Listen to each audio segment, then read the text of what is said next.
láìpẹ́ yìí ọ̀rọ̀ ń lọ lórí ọ̀rọ̀ Maulana Sheikh Tajul Adabi ọba akẹwọn àfáà wa ni wọ́n àfáà gbogbo ayé ni wọ́n. ọ̀rọ̀ wa ń lọ lórí wípé wọ́n nígbà tí bàbá ń bẹ láyé bàbá ò kí ń kírun, àwọn kan wá ní bàbá máa ń kírun ní Mẹ́kà, gbogbo ìrun wọn Mẹ́kà ni wọ́n ti ń kí. lábẹ́ ọ̀rọ̀ yẹn àwọn ará àwọn èèyàn tí wọ́n fẹ́ takò wọ́n, abẹ́ ìfẹ́ takò wọ́n tún wá kó sínú gbólóhùn ẹbọ. gbólóhùn ẹbọ ni kéèyàn ní ìwọ lásán, òun ni kàrámà àwọn ẹni Ọlọ́run. kàrámà ń bẹ digbí fáwọn ẹni Ọlọ́run. lápèjúwe Maulana Sayyidina Umar radiyallahu anhu, ìkálá àwọn sàádé Ànábì wa Muhammad sallallahu alaihi wasallam lásìkò tí ń bẹ lórí ìṣèjọba àwa mùsùlùmí, ó wà lórí mímbà níjọ́ kan, ó wá ka kútúbà tí ń kà lọ́wọ́lọ́wọ́ yìí. Sayyidina Umar láàárín kútúbà náà ó wá ní ìyá Sariyatul Jabala, ìwọ Sáríyà òkè òkè òkè. àwọn yóò pé kútúbà tẹ́lẹ̀ yín kà kò jọ mọ́ ọ̀wọ̀ Sáríyà, àti pé Sáríyà gan ò sí láàárín wa. nígbà tí wọ́n wá sọ̀ kalẹ̀ tí wọ́n kírun tán, wọ́n wá lọ bá yí pé ọ̀gá ẹ̀sùn ọ̀kan lẹ́ẹ̀kan ò tí ò sí, ó níṣẹ́ rí mo rán Sáríyà àtàwọn ọmọ ìyá rẹ̀ mo rán wọn lọ sójú ogun. bí wọ́n ti wá ń lọ, Ọlọ́run wá fi Sáríyà hàn mí tó kó àwọn èèyàn sẹ́yìn, àmọ́ bí tí wọ́n ń lọ yẹn bí wọ́n bá tẹ̀síwájú àwọn ọ̀tá ó káwọn mọ́bẹ̀ wọ́n sì káwọn. Ọlọ́run wá fi hàn mí pé kí n sọ fún pé òkè òkè òkè. láti inú mọ́sálásí ó sì ń bá ẹni tó wà lójú ogun, ó sì ń bá sọ̀rọ̀, ó sì gbọ́nbẹ̀. ìjú ẹgbẹ́ Umaru sáré lọ ojú ogun yẹn, ó dẹ̀ sáré padà. àwọn ẹni Ọlọ́run lè sáré rìnrìn àjò láàárín kádìjú kálà tí wọ́n lọ tí wọ́n padà. ẹni bá wá tako kàrámọ̀ pé kò sí tí ń jẹ́ kàrámọ̀, ká tún bọ́ sọ́wọ́ Sayyidina Kìdírù radiyallahu ta'ala anhu. Kìdírù fúnra láàrẹ̀ kìí sànẹ́bí Ọlọ́run gẹ́gẹ́ bá àfáà ti wí.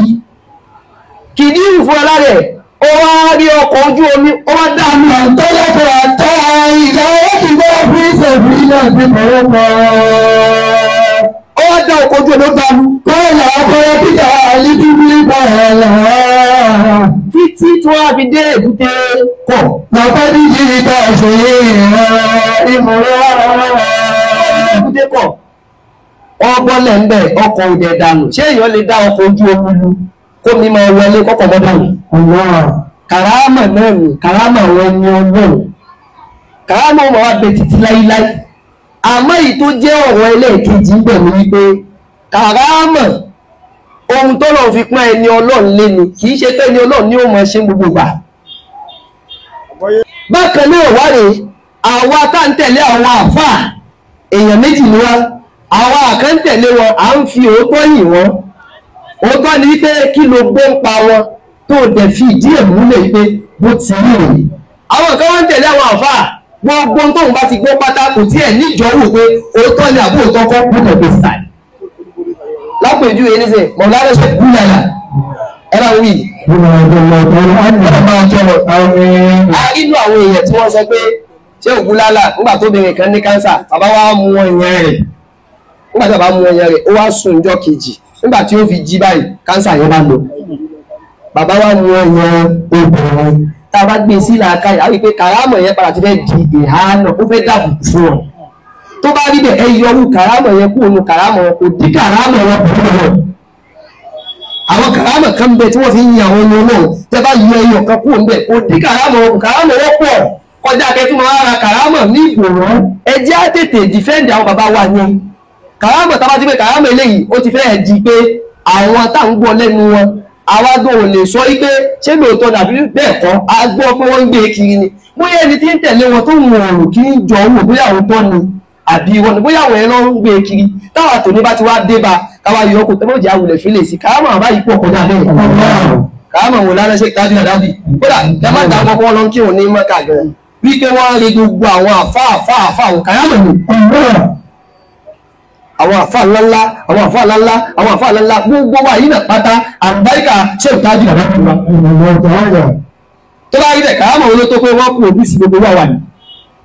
kàámọ̀ olótó pé àwọn ọmọ tí wọ́n kọ́ àwọn ni wọ́n kọ́ àwọn àfa wa àwọn náà lọ́ kọ́ àwọn àfa wa.